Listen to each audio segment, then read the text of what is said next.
So biopics మీరు already work చేశారు, Mahanati and అలాగే ఎన్టీఆర్ గారి బయోపిక్స్కి చేశారు కాబట్టి మీకు పర్సనల్గా ఎవరి బయోపిక్ జనాల్లోకి రావాలి, నా మాటలు నా మాటల ద్వారా జనాలకి తెలియాలి అని అనుకుంటారు?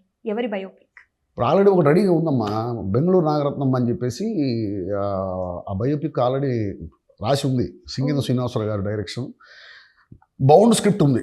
ఓకే. చాలా గొప్ప సినిమా అది. నా కెరీర్లోనే ది బెస్ట్ స్క్రిప్ట్ అది. అది ఎప్పుడు వస్తుందా అని ఎదురు చూస్తున్నాను నేను. ఓకే. అండ్ అలానే చాలా సినిమాలు రీమేక్ అవుతున్నాయి కదా సార్, సీక్వెల్స్ వస్తున్నాయి, అంటే లైక్ 1, 2 ఇలా పార్ట్స్ వస్తున్నాయి కదా.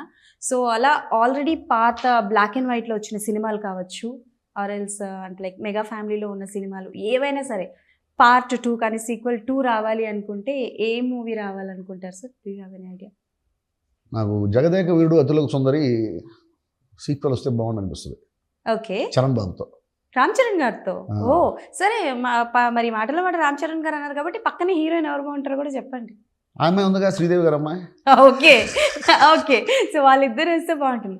ఓకే సార్, మొత్తం అయిపోయింది. Out of the box 1 question only. కల్కి గురించి చెప్పండి సార్. గొప్ప సినిమా అమ్మ, గొప్ప సినిమా అది. Extraordinary movie. అసలు అది ఇండియన్ సినిమా చూస్తున్నట్టు ఉండదు. ఒక భారతీయ ఆత్మని హాలీవుడ్ రేంజ్లో ఆయన చూపిస్తున్నాడు. Okay. Hollywood range, pan world movie. Okay. Pan world movie, అదొక అద్భుతం అంతే.